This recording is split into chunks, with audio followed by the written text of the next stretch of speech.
Décidément, rien n'échappe à la régie du Phocéen. C'est Samir Malcuit, le frère de Kevin, qui avait joué à l'OM. Voilà, vous savez tout.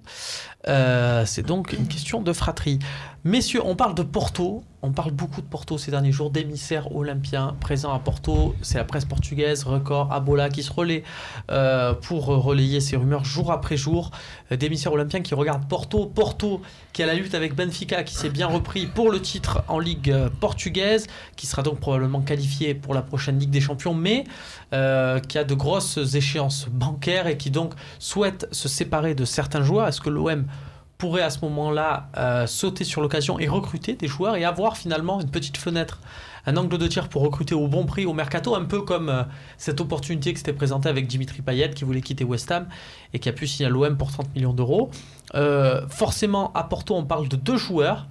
Donc je vais vous les présenter. Vous en avez entendu parler depuis des mois. C'est André Silva, l'attaquant, le fameux nouvel attaquant, nouvelle pépite portugaise. C'est rare d'en trouver un, ils sont d'habitude tous ailiers, là pour une fois ils en ont un attaquant, beaucoup d'attentes sur lui, il y répond cette saison, 20 buts, 7 passes décisives déjà pour lui. Voilà, un transfert, donc sa valeur transfermarkt, on a mis, puisque c'est une valeur repère, c'est 16 millions, mais on parle d'un transfert le concernant plus à 30-40, donc André Silva, attaquant. Et le deuxième dont on parle beaucoup à l'Olympique de Marseille, c'est Yacine Brahimi, qu'on connaît bien, qui est passé par Grenade, l'international algérien, qui est lui âgé de 27 ans. Il était plus titulaire en début de saison, mais il a repris sa place chez les Dragons. 5 buts, 4 passes décisives, dont un but en Ligue des Champions qui avait fait un peu le tour de YouTube. Voilà, valeur estimée 18 millions d'euros. Lui, vu sa situation, ça pourrait être peut-être un peu moins. Clément, si l'OM va chercher ces joueurs-là, est-ce que pour toi, on est dans de l'OM Champions Project, c'est-à-dire qu'on ne peut pas rêver à du Kun Agüero ou à du Alexis Sanchez, mais voilà, on va chercher quand même des joueurs intéressants dès qu'il y a une opportunité qui s'ouvre. Donc là, je le rappelle, avec cette possibilité pour Porto d'avoir besoin de vendre. Déjà, les 2 joueurs n'ont pas du tout le même profil. Hein. On a un jeune espoir portugais et on a Brahimi qu'on connaît très bien, qu'on connaît même très bien en France. Oui, Silva, ce serait une très bonne chose, probablement. Après, ça dépend pas que de l'OM. On parle des émissaires à Marseille, à Porto, mais Porto, je pense que ça doit être l'un des clubs les plus observés d'Europe, saison après saison. C'est vrai qu'ils ont augmenté la capacité de leur stade juste pour accueillir les émissaires des autres clubs. Non, mais c'est vrai, on sait que c'est un des clubs, une des portes d'entrée de l'Amérique du Sud, notamment dans les championnats européens. C'est toujours des équipes qui sont très très observées. Et voilà, moi, si Marseille veut André Silva, je pense que ce serait pas une mauvaise chose. Je suis plus André Silva que Brahimi d'ailleurs au niveau du poste, notamment. Puisque Brahimi est un ça peut doubler avec Payet quand même. Voilà, c'est ça. Est-ce que c'est maintenant Brahimi, on y parlait il y a quelques mois. Est-ce que maintenant Brahimi, du fait qu'on ait Dimitri Payet, est-ce que Brahimi ça sert à quelque chose, ou est-ce que maintenant c'est bon, on a Payet, on oublie, ça aurait été bien, mais là ça ne l'est plus. Ça sert toujours à quelque chose d'avoir des joueurs de talent, et c'est un joueur de talent, mais c'est difficile à gérer Brahimi dans un vestiaire. Notamment s'il est remplaçant, tu le dis, si Payet part premier dans la saison, je suis pas sûr qu'il soit simple à gérer toute la saison sur le banc. Après moi je suis plus fan évidemment d'André Silva, mais qui est un pur avançant, mais André Silva, est-ce que si c'est lui le gros attaquant, le fameux gros attaquant, est-ce que Max, est-ce que pour toi c'est bon? Si c'est André Silva, est-ce qu'on te dit soit on signe André Silva maintenant, aujourd'hui, et c'est bon, ça sera lui le futur attaquant, ou on attend et ça sera peut-être plus gros ou peut-être moins bien? Qu'est-ce que tu fais? Moi j'aurais surtout envie de te répondre, j'ai besoin de plus expérimenter. Il est très bon ce joueur, hein. Il est même excellent, mais le problème c'est que est-ce que à l'Olympique de Marseille, dans un nouveau projet qu'on annonce important, on peut faire reposer entre guillemets tout le poids de l'attaque sur un gamin de 21 ans, un espoir, comme a dit Clément. Si le gars, s'il réussit pas, s'il s'intègre pas, qu'est-ce qu'on fait? Voilà, après à un moment donné, c'est le prix que tu as annoncé aussi. Si on le prend et à la valeur de 16 millions, j'aurais envie de te dire bon, ça, tu peux prendre ce risque et tu en prends un côté quelle expérience. Mais si tu le prends à voilà, mais si tu le prends, il a raison, et surtout Porto, ils sont très bons vendeurs. Non, mais tu l'auras jamais à 16 millions. Mais qui est d'accord avec moi que du coup, si tu mets 30 ou 40, c'est ton seul attaquant, donc c'est un risque énorme. Je suis d'accord que c'est un truc à double tranchant, c'est-à-dire, toi qui est une bible de l'Olympique de Marseille, c'est un truc, c'est soit tout faux, soit il va grandir en même temps que le OM Champions Project, ça va être l'idole du public. Mais tu prends un gros risque. Mais il y en a beaucoup des joueurs de 21 ans qui ont réussi dès leur première saison. Toi qui es une bible de l'Olympique de Marseille.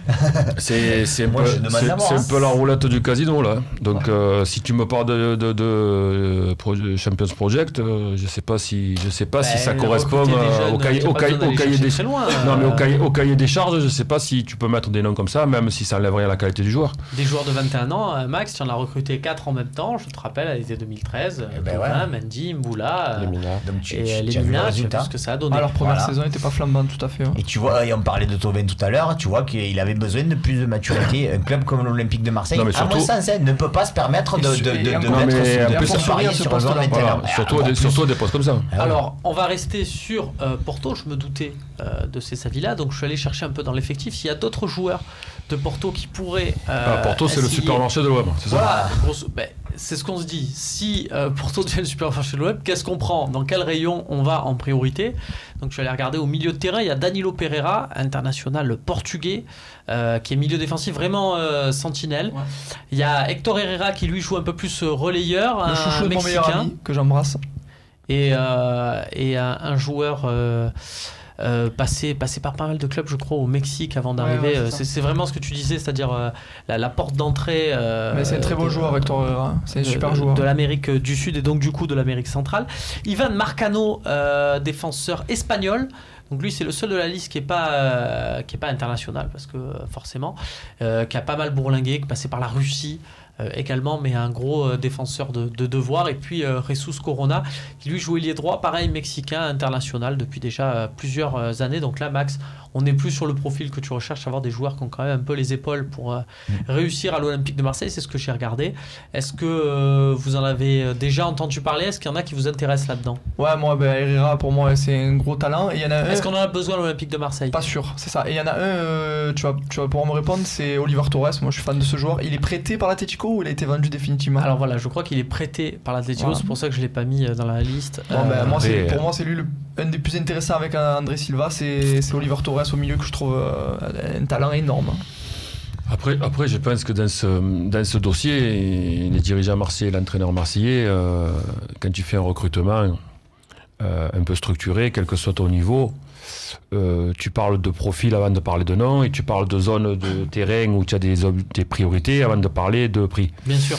Donc tout le monde sait les lacunes qu'a l'Olympique de Marseille aujourd'hui.